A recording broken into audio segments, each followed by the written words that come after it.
So I just finished the 40-hour, 7-day language challenge. I will show you what I learned.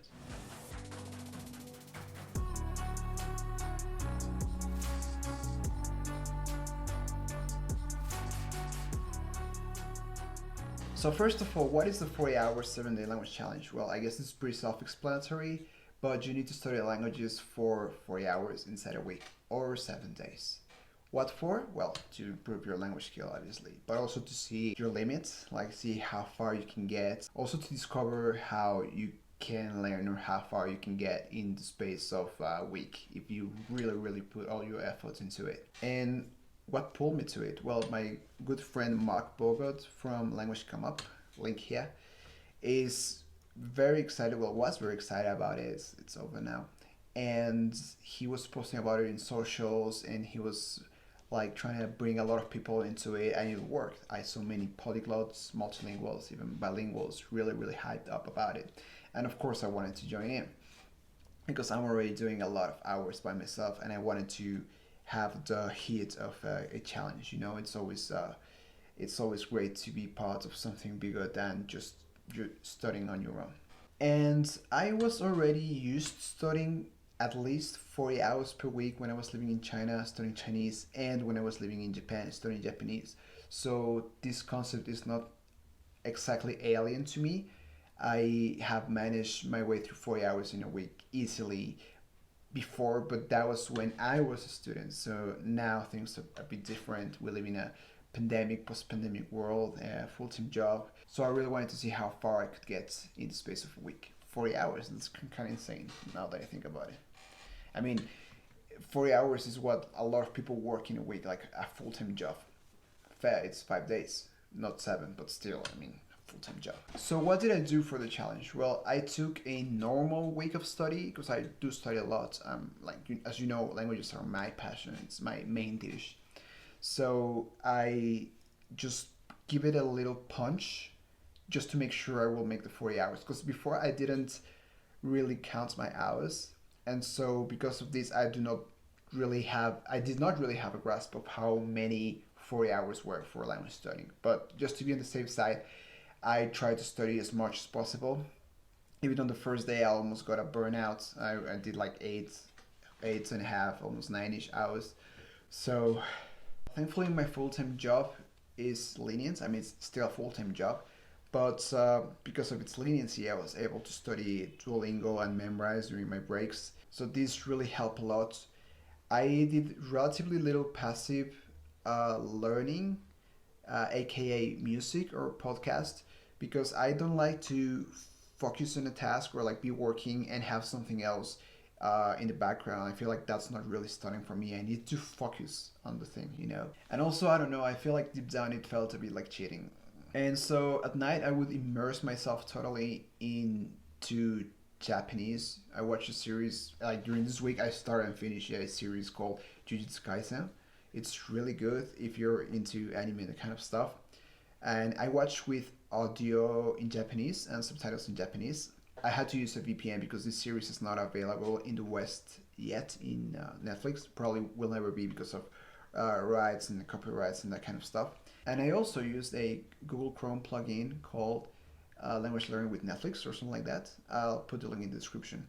It is so good. If you haven't got it yet, you should get it, especially if you watch Netflix regularly in foreign languages. This is a game changer. I cannot believe it's cheap, and I cannot recommend it enough.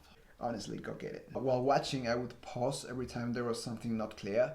Last weekend, I saw another anime, and vocabulary was way easier. It was more mundane, like more kind of like daily stuff. But this show is very specifically about exorcists, kind of. So, as you can imagine, they use a lot of ancient and specific vocabulary about religion, so that was a hurdle at first. But once I started to learn the vocabulary, get used to it, it became easier and easier, and I had to consult my dictionary less and less. In the end, I think the last two episodes I didn't even pause a single time, which I'm proud of. And so I finished the 40 hours on Saturday night, and I slept like a baby. The next day, Sunday, I did no language learning at all. Like a very little language learning compared to usual. Like I did like 30-minute stops. And so in the end of my week looked a bit like this. As you can tell, my most studied languages were Japanese, Chinese, and Dutch. And most of my study time was at night, of course, because of the full-time job kind of thing. And the backseat languages were Indonesian, Korean, and French. French I only studied for like I think half an hour. Sorry, French. So what I learned this week was, of course, a lot of language-related stuff. I improved my Japanese pronunciation after watching all these hours of anime. I talked to my girlfriend. She said my pronunciation actually improved a lot, and this is really interesting and intriguing for me because I do not usually watch anime, but based on this, I think I will need to watch more. I also improved my Dutch grammar. I feel like a lot in the space of a week, and I don't necessarily feel like I improved my Chinese, to be completely fair. But that's also because I'm stuck in the intermediate plateau and it just feels like I'm putting stuff into a bag with a massive hole, you know. But, you know, we gotta keep grinding. Also, I learned that it is really interesting to see the time you spend in language learning put into a calendar in a week. It gives you a lot of insights. It gives you insights into your habits, like when are you most active and which languages you prioritize, sometimes even unconsciously. For example, I realized that I put way more time into Dutch than I originally thought. Also, in general, I feel like before I didn't study that many hours, but now through clocking in my study time, I realized that I actually do study a lot regularly. I put a lot of hours into language learning, but it also helps me put things into perspective, like how I allocate my time, my free time, and how I prioritize different things in my day. Also, I learned that the fact that this is a challenge really gives you a lot of motivation. There was a Discord with a lot of people sharing their experiences, and that really helps you go through it. You know, the camaraderie in the language learning world is amazing. Like I've never seen camaraderie like that. It really helps you go through this hell of a week. I also realized that there should be, in my opinion, a 20-hour, 7-day challenge for people who, you know, have a full-time job or like kids or people who don't really find 40 hours inside a week appealing or doable. I saw retired people and people without a job at all saying that even for them 40 hours was a lot.